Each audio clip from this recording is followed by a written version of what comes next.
आदाब, नमस्कार, सत श्री अकाल। एनवीएन के खास कार्यक्रम दिल्ली दर्पण में आपका स्वागत है। मैं हूं डॉक्टर मुजफ्फर गजाली। पार्लियामेंट में राज्यसभा मेंबर रामजी लाल सुमन ने एक बयान दिया कि बीजेपी का ये टैगलाइन बन गई है कि मुसलमानों में बाबर का डीएनए है। तो उन्होंने कहा कि मैं जानना चाहता हूं कि बाबर को लाया कौन? राणा सांगा।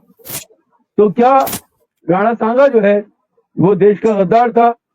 यही उन्होंने सवाल उठाया, जिस पर बवाल हो गया और आगरा में उनके घर पर कई बार हमला हो चुका है।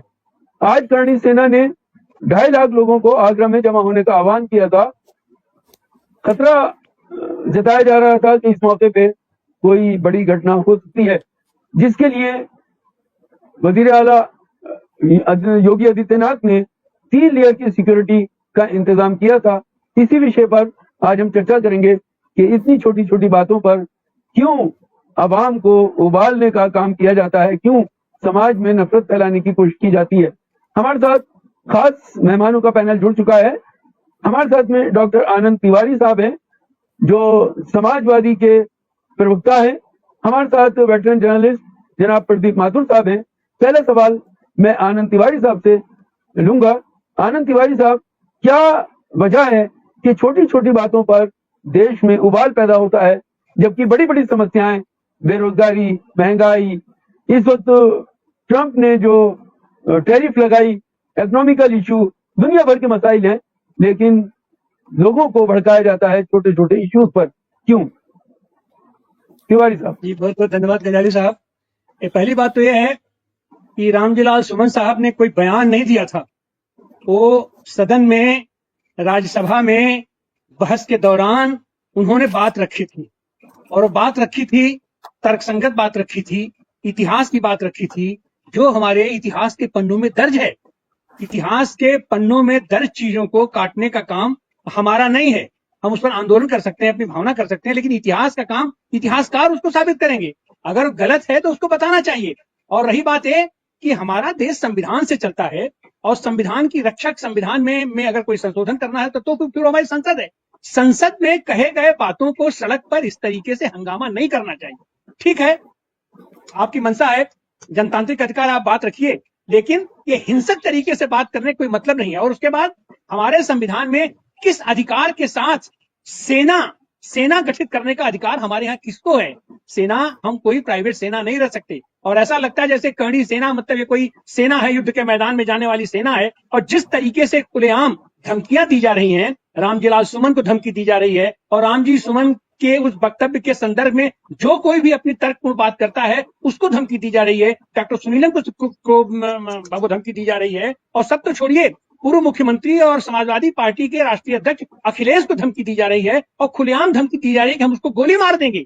तो इसकी इजाजत किसने दिया? और हंगामा करना तो अपना इलाहाबाद में था। और शायद इन लोगों को मालूम नहीं है कि समाजवादी पार्टी के साथ दिक्कत यह है कि वो संविधान में अपने संवैधानिक दायित्वों को समझती है और शांतिपूर्ण तरीके से अपनी बात रखती है। और जिस दिन मैं तो कहता हूं, जिस दिन ये घोषणा हो जाए कि आइए सड़क पर आमना सामना हो जाए, अपना दो हाथ कर लिया जाए, तो ये लोग पूंछ दबा के भागने के अलावा इनके पास कोई अस्त्र नहीं होगा, कोई मौका नहीं होगा। और यही कारण है कि कल मोदी जी बनारस में आने वाले थे। हमारे सारे कार्यकर्ताओं को एक तरीके से जेल में कैद कर दिया गया, सबको घरों में बंद कर दिया गया। और आज वहां पर बनारस में खुलेआम करणी सेना से संबंधित लोगों ने हमला किया है, हमारे समाजवादी कार्यकर्ताओं के ऊपर हमला किया है। ऐसा नहीं है कि हम भी उसका जवाब देना नहीं जानते हैं। और हम तो लाठी वाली पार्टियां हैं, गोजी में तेल पिला करके रखा जाता है हमारे यहाँ, हमारे समाजवादियों को, और हमारे सारे सहयोगी लोग घर में है, लेकिन हम उसको अस्त्र के रूप में प्रयोग नहीं करना चाहते हैं। हम उसको सुरक्षा के लिए, खेती बाड़ी के लिए और जानवरों को हाँकने के लिए हम उसका इस्तेमाल करते हैं। अगर कोई जानवर बनने की कोशिश करेगा, अगर कोई मानवीय संवेदनाओं, संविधान की अवहेलना करेगा, धज्जियां उड़ाएगा, तो अभी तो हम योगी आदित्यनाथ को मौका दे रहे हैं, शासन प्रशासन को मौका दे रहे हैं कि आप इन चीजों को संभालिए। लेकिन अगर इनसे नहीं संभलता है तो हम उनसे विधिवत परमिशन लेंगे, और जब जहां जैसे कहेंगे हो जाएगा दो हाथ, कोई दिक्कत परेशानी नहीं, कोई दिक्कत। तिवारी साहब, मैं दूसरे राउंड में आपसे फिर लूंगा टिप्पणी। हमारे साथ राजेंद्र गौतम जी, जो कैबिनेट मिनिस्टर रहे हैं दिल्ली सरकार में, जुड़ चुके हैं। आपका भी स्वागत है। तो राजेंद्र गौतम जी, जो रामजी लाल सुमन जी ने जो टिप्पणी की थी अपने वक्तव्य के दौरान राज्यसभा में, जिसकी हिमायत में अखिलेश यादव जी ने भी कहा कि इतिहास के पन्नों को उलटने का काम कोई भी ना करे, अगर एक पन्ना आप उल्टेंगे तो एक पन्ना रामजी लाल सुमन जी ने भी उलट दिया है। तो आप क्या कहते हैं इस विषय पर? क्या ये ऐसा मसला था जिस पर देश में उबाल पैदा हो? मुझे इसमें कोई उबाल पैदा करने वाला विषय नजर नहीं आता, क्योंकि इतिहास ना तो रामजी लाल सुमन जी ने लिखा है ना हमने लिखा है। आवाज नहीं आ रही सर, जरा जोर से बोलिए।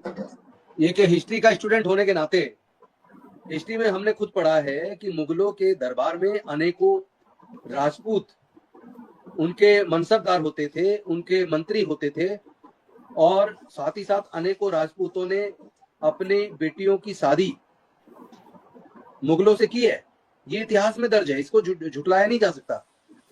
क्या जोधाबाई की शादी अकबर से नहीं हुई थी? क्या राजा मानसिंह उनके एक मंत्री 9 में से 9 रत्न में से एक नहीं थे? क्या बीरबल 9 रत्न में से एक नहीं थे? कितना सच्चाई को झुटलाएंगे ये लोग? आनंद तिवारी साहब, क्या ये समाजवादी पार्टी के लोगों को डराने की कोशिश है, या 2027 में जो यूपी में इलेक्शन होगा उसके लिए अभी से माहौल बनाने की कोशिश है? आप इसको किस नजर से देखते हैं? जी सर, देखिए, यह तो मूर्खता का जमावड़ा है, अपनी मूर्खता का प्रदर्शन है।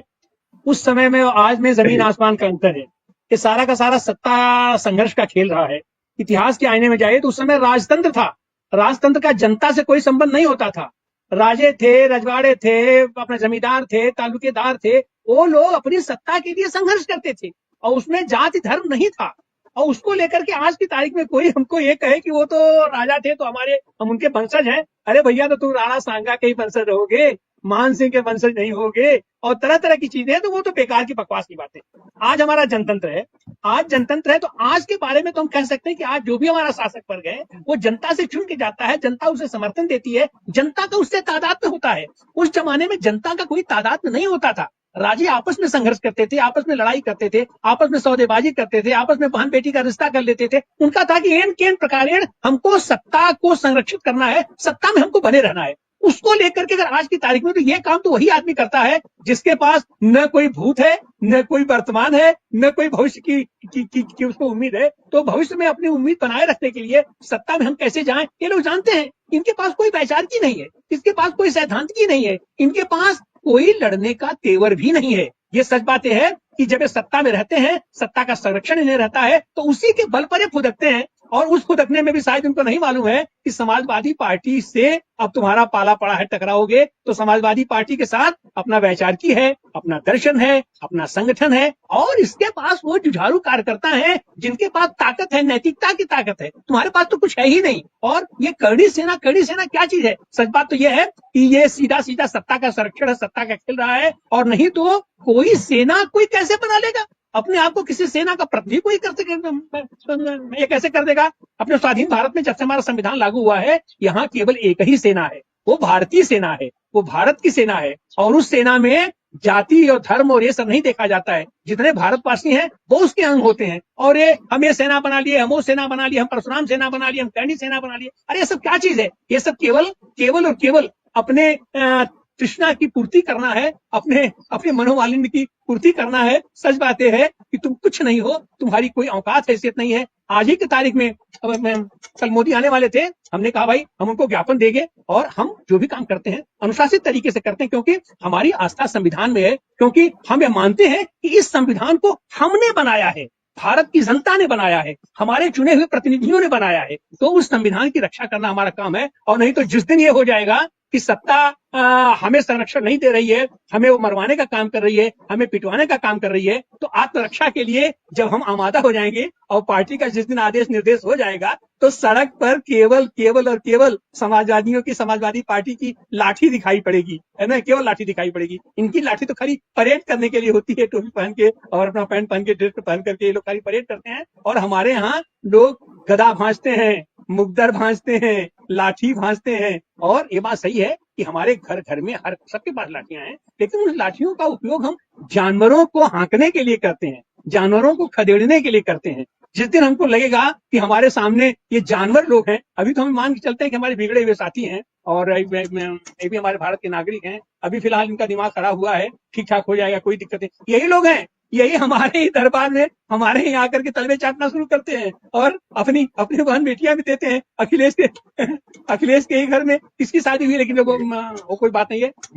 हम लोग ये जाति पछड़े में हम लोग पढ़ने वाले नहीं है। हम लोग सैद्धांतिक लोग हैं, विचार की लड़ाई लड़ते हैं और सत्ता संघर्ष भी करते हैं तो वैचारिक आधार पर करते हैं। सत्ता संघर्ष करते हैं तो हम नीति और कार्यक्रमों के आधार पर करते हैं। और यह नीति कार्यक्रम नहीं हो सकता कि हम फला जात के लोगों को मार देंगे, फला जात की। अभी आज जैसे क्या हुआ है, आज बनारस में, हालांकि वो हमारा कार्यकर्ता है लेकिन वो जाति से ब्राह्मण है, तो आपने अगर हम ये कह दें कि ये ठाकुर लोग ब्राह्मणों के ऊपर हमला किए तो कल से फिजा बदल जाएगी।